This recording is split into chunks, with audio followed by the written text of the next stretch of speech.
2 more games, 2 more wins. It really is as simple as that, Gary, isn't it?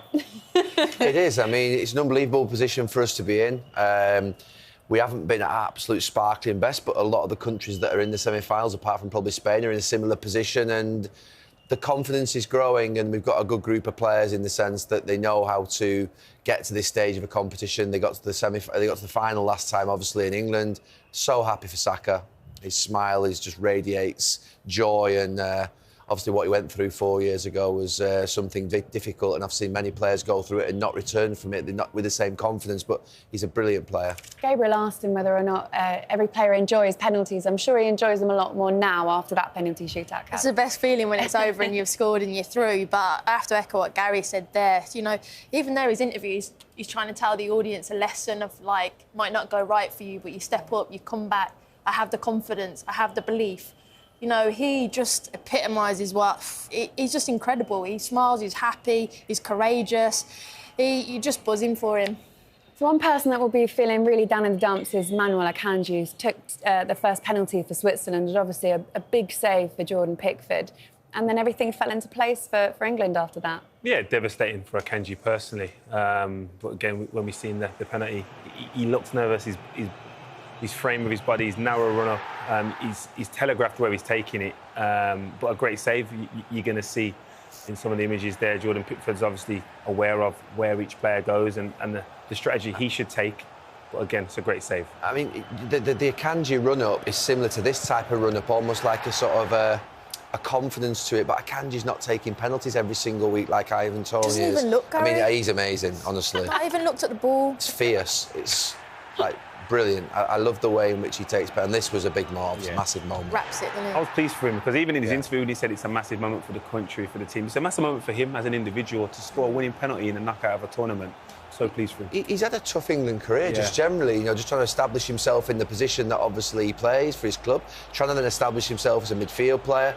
And he may have thought that he might not have got many more minutes at all in this tournament. So for him to be in this position tonight is a brilliant moment for him. They did it all without Harry Kane as well. And there's something in that too, because of the reliance on Harry Kane and the reluctance as well, I think, for him to be subbed off. But Gareth Southgate eventually did make some brave decisions tonight. Well, when you go a goal down, he immediately responded, brought 3 subs on, and then that gave us the impetus. And I actually thought we would have won it in 90 minutes. We got the goal back.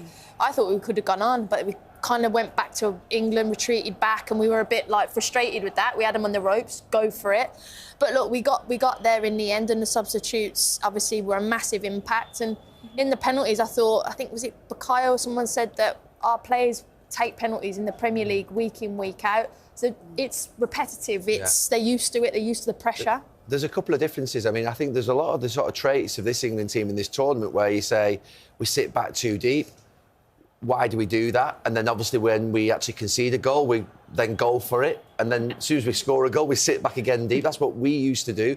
But the big difference is that this team are getting over the line. The better penalty takers, they're better prepared. They've got a strategy that you can see, not just actually the penalty takers, but the goalkeeper.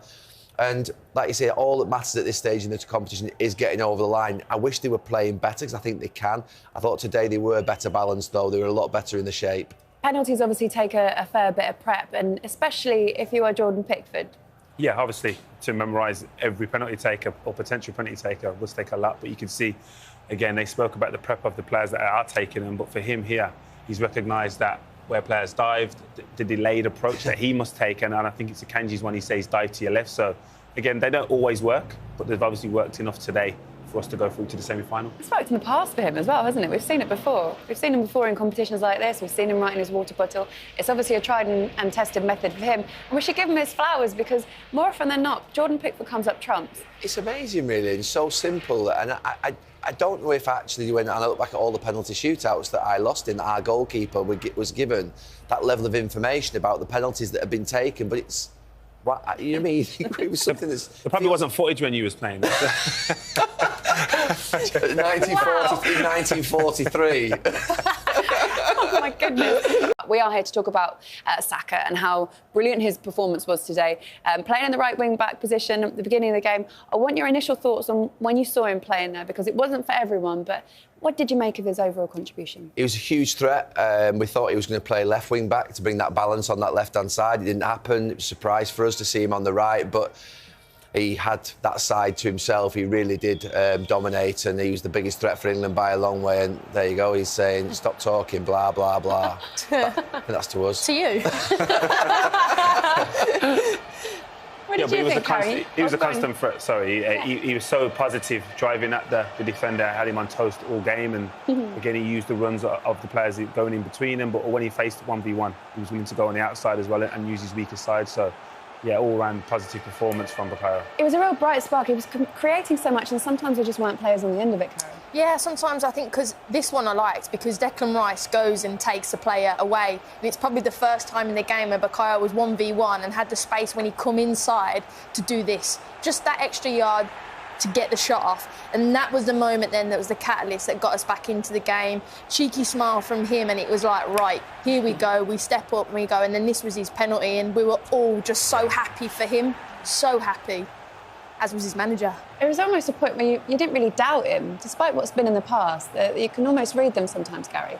No, I said, you think about all those lads that were stepping up, they were all under pressure, obviously, to score the penalties, but all under pressure for different reasons. You know, Saka just generally because of what happened 4 years ago and the abuse that he took. But I don't know there are many players who transcend sort of club rivalry, but he's one of them. He's one of those players that I think is just enjoyed by every fan from every club. You look at him and just think he's a joy. He's just got all that happiness and that spirit in his game. He's a fighter. He keeps going right to the end. He always wants the ball. Everything you'd want in a football player, as it's meant to be as a kid. Yeah. The next question is, will there be any changes for the Netherlands, do you think? Oh, God. One. Oh, God, do it There'll be again. I mean, we were chatting off air then because it was the first time he's actually changed shape. And was that because we needed it or was it because we matched them?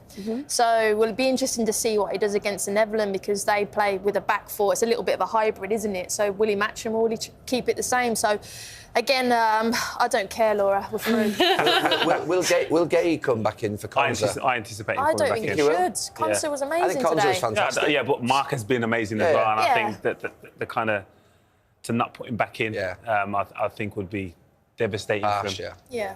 Will England win? Yes. Yes, I'm way more confident than Gary. No, I think, honestly, I think there's an element of what's happening in this tournament that you would say it's written in the stars. Something's happening. Yep. You know, everything that could fall for us. We've not won a game in 90. We've won one game in 90 minutes out of 5. So you think things are happening for us, so... OK. Well, we will see.